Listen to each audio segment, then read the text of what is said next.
This video was sponsored by Atlas. Just having a dark hour stroll. Whoa! Oh no, a shadow. I'd better summon a persona to fight it. Hey, oh. All right, that whole thing.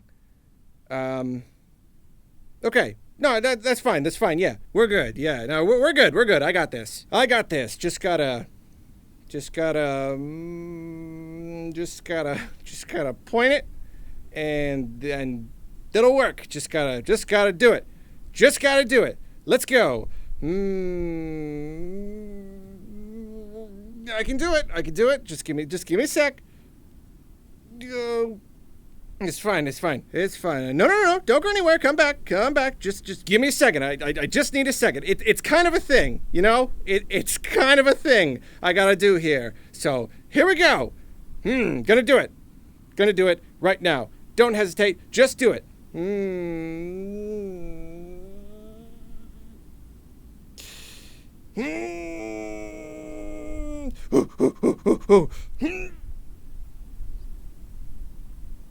How about the foot? Can I do the foot? Has anyone ever tried shooting themselves in the foot instead? Does it have to be the head? Do you know that? Why not try the foot? Why not? Maybe I'm the one who will experiment with this, okay? Maybe I'm the one breaking new ground here. So I'm gonna shoot myself in the foot.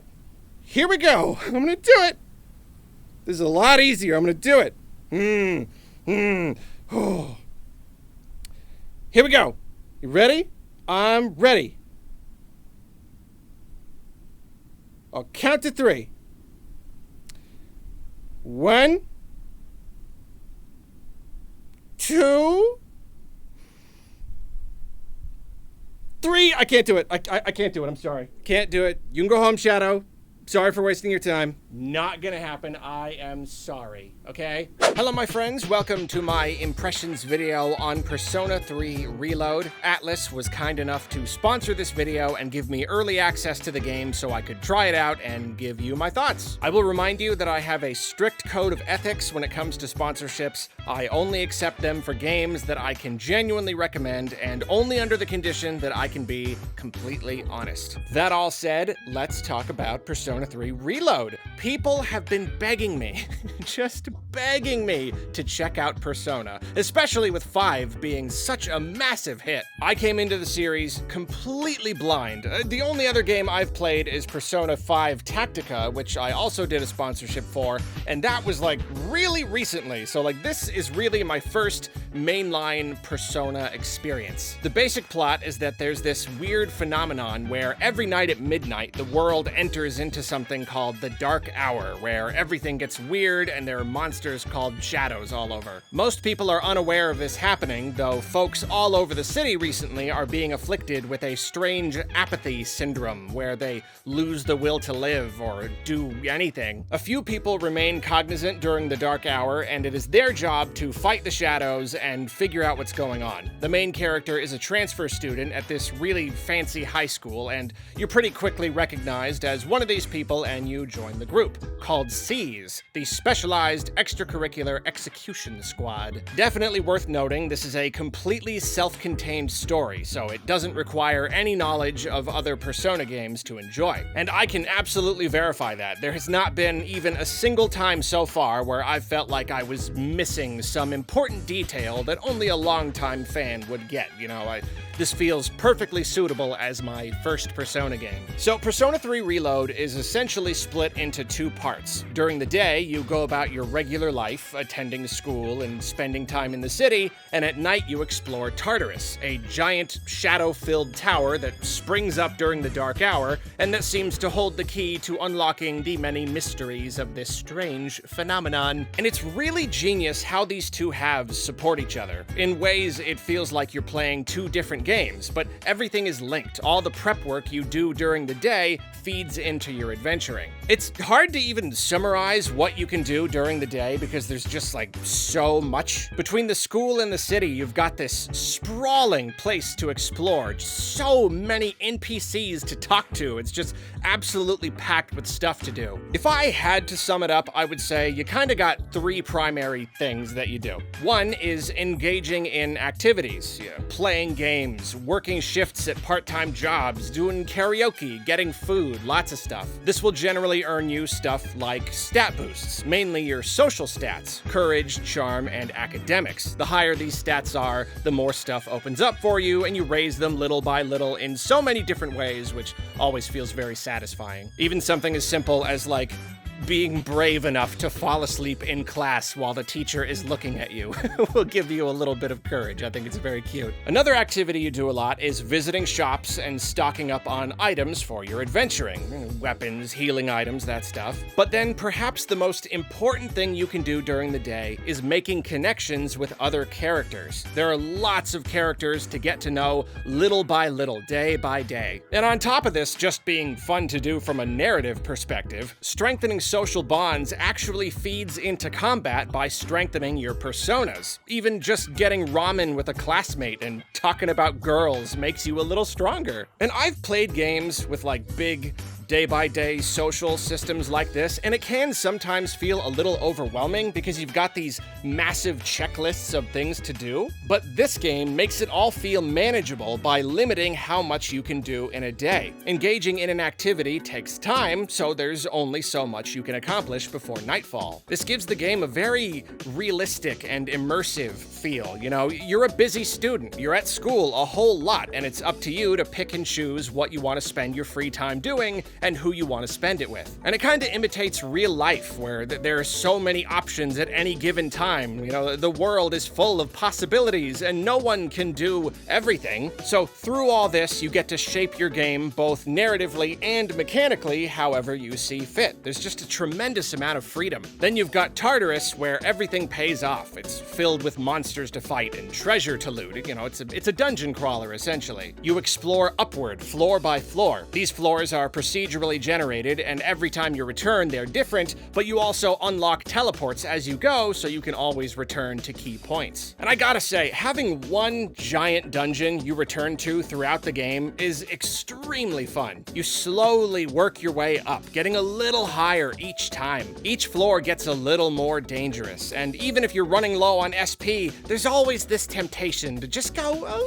little bit higher. You don't want to run into some scary shadow you weren't prepared for, but it also just feels so good to accomplish a ton in one night. And of course, this is where combat comes in. The combat here is turn-based. You've got a team of fighters. Everyone has got a weak basic attack they can use at any time, but the real fun comes with special attacks and abilities using personas. The game is a little bit like a monster collecting game because there are lots of different personas to choose from, but instead of just sending them out to battle for you, they get summoned for individual attacks and augment each player's stats and stuff. You can select from any of the abilities possessed by whichever persona is equipped, and you can even swap between different personas on the fly. Attacks all deal specific types of damage, and every enemy has its own weaknesses and resistances to different types. It's really fun going up against a new enemy and just trying everything out on it, you know, filling in that little chart. The most unique element of this combat style, I would say, is the one more system. Whenever you hit an enemy with a damage type it's weak to, on top of dealing extra damage, you knock it down. Then you get a whole additional attack, which you can either use or pass on to another character. This means you can potentially chain lots of attacks together, and if you knock down all the enemies on screen at once, you can do a big group attack. This is incredibly satisfying to pull off, and just the whole idea of getting a bunch of extra attacks and chaining them all together, it just feels great. It gives the game even more of a tactical edge, and it means you've really got to utilize every move at your disposal.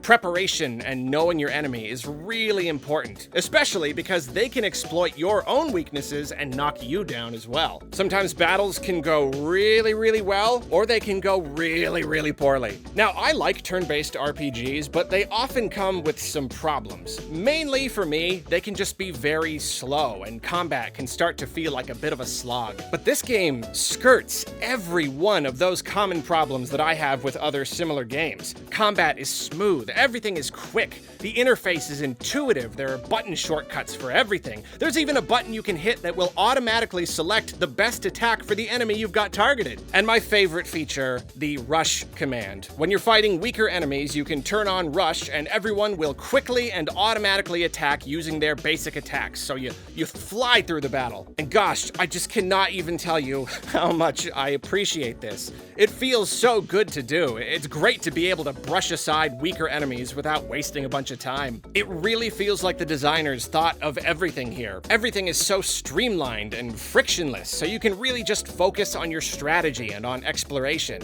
And between the game's two halves, I'm in love with the sense of freedom afforded to the player. You can choose how you want to spend your day and how you want to build stats and relationships. You can choose which nights you want to explore Tartarus, and when inside, it's always up to you how far you go. There are roadblocks here and there. You know, the game will sometimes stop you from progressing until you've done some specific story thing, but it still feels like such a flexible, breezy experience. I can fight as much as I want. I can return to previous levels to get any loot that I missed. I can push on as far as possible, or just play it safe and only make a little progress before retiring for the night. Then the persona system. I still feel like I have barely scratched the surface. You collect them, you combine them, you grant them new abilities, you level them up, you swap between them as needed. There's just so much you can do to customize your experience. And it might sound a little overwhelming, and I am very much still learning, but the game does a great job of easing you in, explaining concepts as you go, and then asking you to learn through experimentation.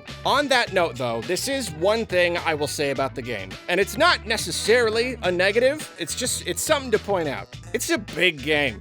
It is a chunky game. There's so much to do, so much story, so many characters, and all the customization and all that. And it's amazing, but to get the most out of it, you will be tempted to put a lot of hours into it. And yeah, it's certainly not a bad thing at all to get a lot of hours out of a game, but you just gotta know what you're getting into here. You know, the older I get, the more difficult I find it to throw myself at a game like this. I'm really enjoying it, but I'm starting to get that feeling like, oh yeah, if I want to keep going, this is gonna start getting in the way of my everyday life, isn't it? And hey, if the absolute worst thing I can say about the game is that it's big and you want to spend a lot of hours on it, then I'd say that's pretty darn good. Final thoughts, the presentation is fantastic. I didn't play the original, but even after just watching a few minutes of gameplay from the original, wow, it is clear that this is a complete overhaul of everything. The graphics have all been redone really faithfully. The UI has been brought up to the standard set by the modern games, and what a high standard it is, because it's just so unbelievably slick. Apparently the game's been given loads of new quality of life features as well, so this really does seem to be the best possible way to enjoy Persona 3. The animated cutscenes are cool too, that's worth mentioning. The voice acting is really good, the writing is good as well. And on that note about the writing, it is clear from the get-go that this is not just a simple story about high schoolers who fight monsters at night. Even just in the opening hours, you can sense very deep themes running through the experience. Themes of the inevitability of death, the apathy and depression that plagues so many people in the modern world. It feels like a big allegory, you know? I think it's fantastic how personas are a part of your own psyche, and forming social bonds with literally anyone makes them stronger. Like the game is a big statement on isolation and combating it through forging relationships and connections. It's very, very cool. And those themes only deepen the further you go, the more you get to know the major characters and come to understand their fears and motivations. Yeah, I'm definitely seeing now why people are going so crazy for this series. I haven't even played that much of this game, and I can already tell this is something really cool. It's a very big, very deep story, and it's got all the fun dungeon crawling combat stuff to make it even better. If you're into RPGs, turn-based combat, story, and character-driven games and all that, I highly recommend it. Many thanks again to Atlas for sponsoring this video and giving me the opportunity to play it early and give everyone my thoughts. And a reminder that the game is out right now on PS4, PS5, Xbox One, Series S, Series X, Windows, and Steam. Hit the link down in the description for more.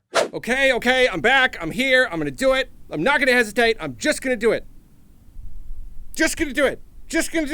Just gonna do it. Gonna do it. Gonna do it now. Gonna do it right now. Now. Now. 1, 2, 3.